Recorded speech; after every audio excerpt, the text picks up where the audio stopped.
This is an LLD production.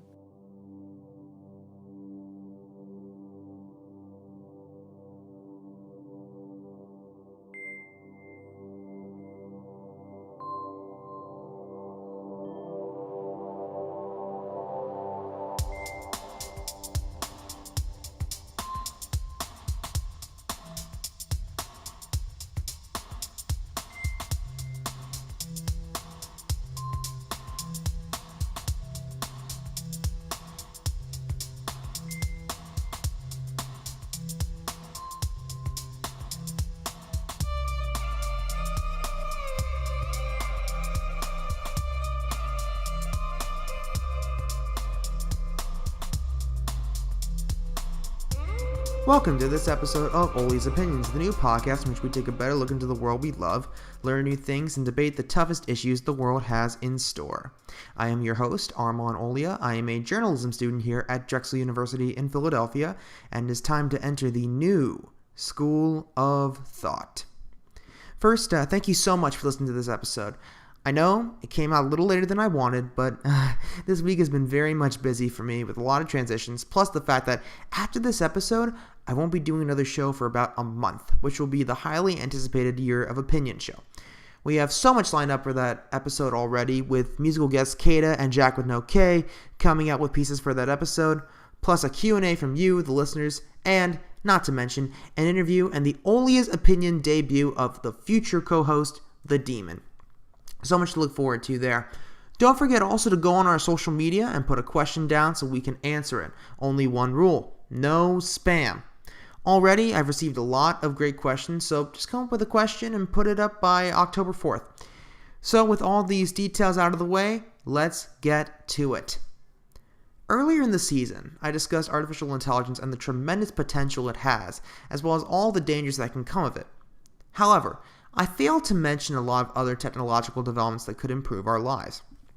Thanks to the National Geographic series Year Million, narrated by Lawrence Fishburne, ironically famous for his role in a film about the dangers of technological development and artificial intelligence, I was able to re-explore it, and there were a few developments I was very interested in, a lot of which elaborated on concepts I've talked about on this very program. Now, it would take a while to explain everything, so I do recommend watching the series, which is about 6, 7, 8 episodes. But to make it easier, I will address the singularity, which is one of the things they talked about, or another way the singularity could happen without leaving our physical bodies. Even though I discussed concepts such as the singularity, the series was able to take it one step further. Our brains and consciousness would be, in the not-too-distant future, implanted into computers, making us immortal. However, there are other options that would radically change the concept of humanity and other things we take for granted. In particular, the concept of nanoprobes, or tiny microscopic machines that would be injected into the bloodstream to repair and regulate living tissue, meaning that our bodies would never decay, the aging process would either stop or at the very least slow down, and potentially the brain could be enhanced due to the increasing amount of neural connections given. The fact that humans would never truly age or die could mean that we don't get as much done accomplished. Why? Because a staple of humanity is that we all know our time in the world is finite and life is short, meaning that we need to do as much as possible, or as much as we can in the short amount of time that we have. You take that away, and it could mean the lack of progress in humanity, a lack of development, something that's been proven time and time again to better humanity.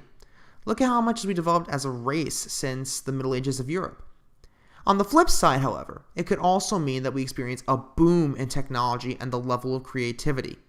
Think of Europe's transition from the Middle Ages to the Renaissance, but much more explosive, one where there could be Da Vinci's or Michelangelo's everywhere. It could mean the greatest era in the history of civilization. Now, of course, this is only speculation. I don't believe I will live to see that boom in development, and if you are listening to this episode years down the line, I hope that I've gotten some of this close to right. However, I do believe that, as a civilization, this is a concept that is very much intriguing and one I'm truly excited for, no matter what may happen. If you are a keen mind, I do recommend watching the entire series to get an idea of what I've learned, but honestly, it's something you should watch anyway. It is our future, after all. So what do you guys think? Do you agree or disagree? If so, please put a comment on www.lovelanddebate.com. Go to the Love tab and you'll find the article there. So we're now going to take a short break. When we come back after a performance from Beard Thug, I'll be talking about what happens when a strong knowledge of psychology and a bit of experience can help save the world. We'll be back after this.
I cannot dance to this. I fucking can't.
So that was Classique by Beard Thug, and I feel that this was definitely a new type of dubstep than the type I'm definitely used to.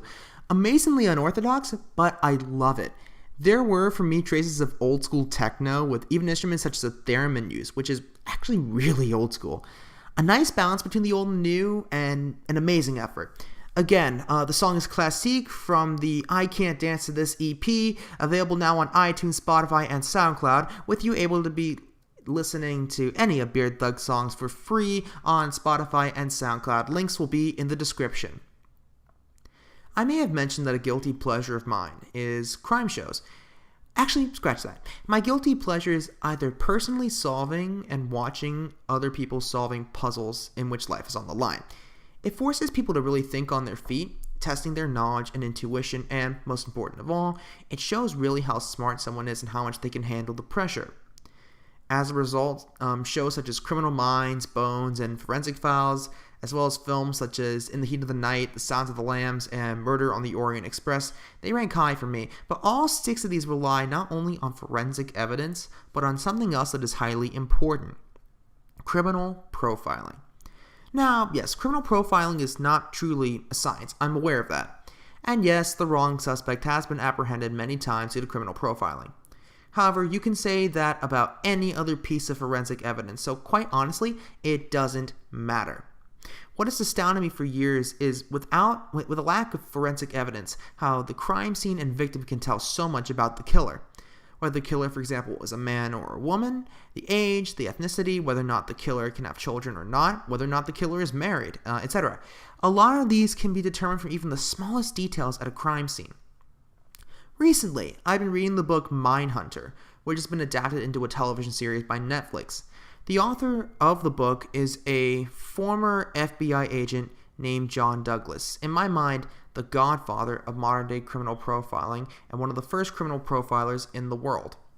Agent Douglas was able to take his training in criminal profiling and apply them to some of the most notorious killers ever, catching them first with the criminal profiling, then having the physical evidence to back up the claims. Douglas and the Behavioral Science Unit, a unit he helped build, has been partially responsible for the apprehension and bringing to justice of some of the worst serial killers in history, such as Ted Bundy, Jeffrey Dahmer, and Gary Ridgway.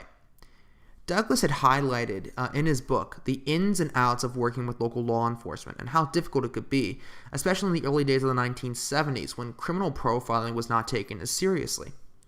Not only that, but criminal profiling can extend beyond the crime scene and arrest, often spilling over into the trial, as was the case of Jeffrey Dahmer, who had attempted to use an insanity defense which would explain his crimes so brutal and gruesome, I will not even mention the details.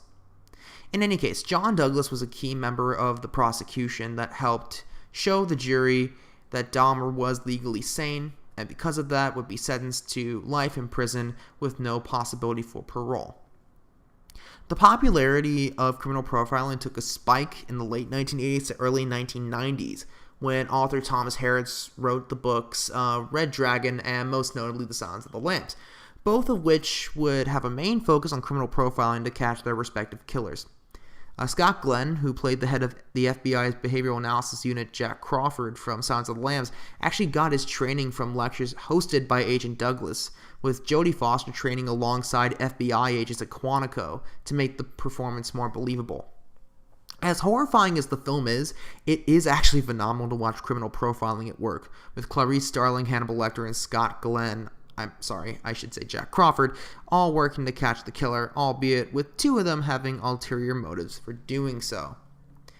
In any case, criminal profiling is an art form that is bound to become stronger with time. It has caught many killers and will probably catch many more, so for that, it is something that should be looked at and better examined. I wonder if the FBI can profile my excitement based on this piece. So what do you guys think? Do you agree or disagree? If so, please put a comment on www.lovelanddebate.com. Go to the Learn tab. You'll find the article there. We are going to take a break, and when we come back after this performance by Jordan Smith, who has been a frequent guest, but someone who we wanted to play before the 1-year anniversary show, I'm going to be talking about a death, unfortunately, that has ended a major era within American politics.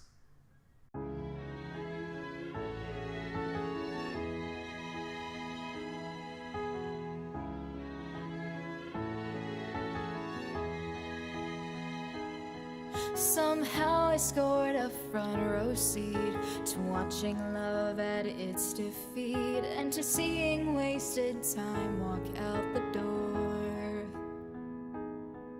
From that scarring night in mid-July, when she convinced me the fault was mine, that she couldn't stick around here anymore.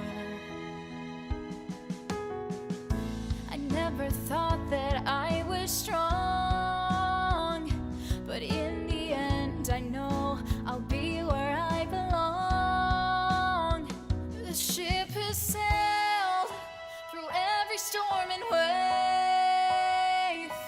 It was all so unexpected, but I expected to be brave. I have prevailed, I've grown and overcome every weakness, every heartbreak, and when it's all said and done, I have prevailed. For too long I tried to live like I was fine, but I knew this was unfair, so we drew the line. Could have been so long, but I had to set him free, because I had to learn that if I crash and burn, it could be what's best for me. I never thought that I was strong, but every time I sing, I prove that I was wrong. The ship has sailed through every storm and wave. It was all so unexpected, but I expected to be brave. I have prevailed, I've grown and overcome every weakness, every heartbreak, and when it's all said and done, I have prevailed.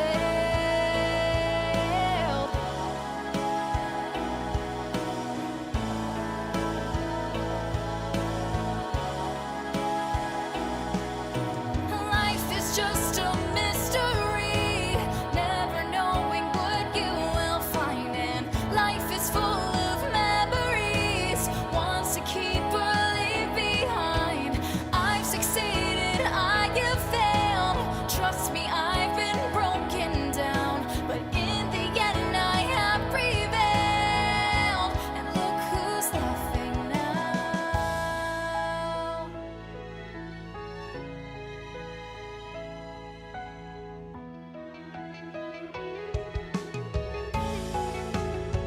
The ship has sailed through every storm and wave. It was all so unexpected, but I expected to be brave. I have prevailed, I've grown and overcome every weakness, every heartbreak, and when it's all said and done, I have prevailed.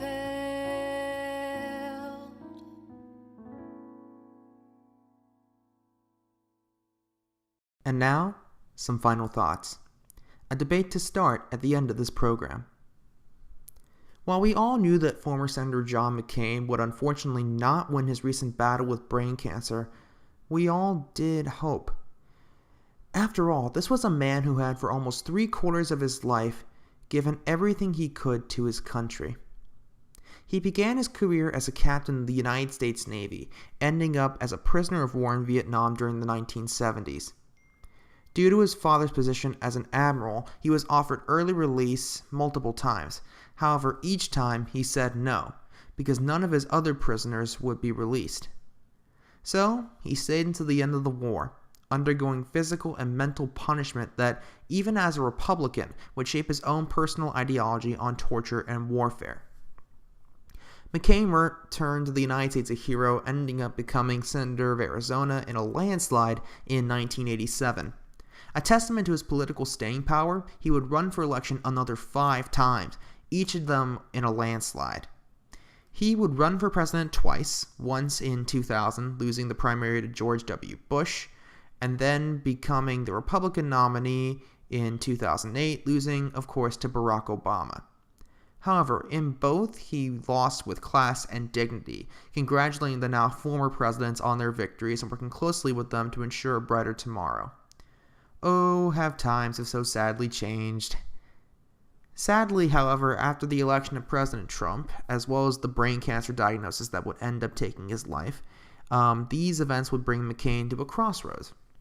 With his party and the Democrats too shifting toward the political extreme, he was the only one to govern with a truly clear head. Not as a Republican or a Democrat, but as an American, he worked hard to minimize the damage of the Trump administration, often earning the ire of Trump in the process. Even in death, McCain was able to earn the ire of Trump, uninviting him to his funeral and allowing former presidents Bush and Obama to deliver the eulogies. Of course, the response to that was Trump not lowering the flag to half-mast over the White House, but we all know how that ended. Despite his allegiance to the Republicans and to many Republican presidents, he was never so staunch in his beliefs that he could not listen. In fact, part of the reason why I was saddened and stunned by his death was because, in a way, his death ended an era in Washington. He was truly the last politician to be respected on both sides of the political spectrum, with much love coming from his constituents and the people of America in general. When people called McCain a maverick, it was absolutely true. McCain always stuck to his guts, but when times changed, so did he. It's tough to imagine a Senate or even a government without McCain, and safe to say, there will never be another John McCain. However, his bravery and loyalty will never be forgotten. Godspeed, Senator. Thank you for your service. So what do you guys think? Do you agree or disagree? Either way, please go to www.lovelearnedebate.com, click on the debate section, and respond, please. And while you're at it, don't forget to like us on Facebook by going to www.facebook.com/lovelearnedebate. Follow us on Twitter at lovelearnedebate. Follow us on our Instagram page at lovelearnedebate. Even subscribe to the podcast on SoundCloud or iTunes Podcast. My thanks to Omi Larijani for the graphics and show soundtrack, Imogen Aiken and Hilary Lau for their tremendous generosity in lending their voices, and Beard Thug and Jordan Smith for their musical contributions. That's it for this week. I'll see you guys for the Year of Opinions, absolutely ready to go. Thank you guys for listening, and until the 1-year anniversary, keep loving, keep learning, keep debating. We'll see you next time in Owlia's Opinions. Goodbye.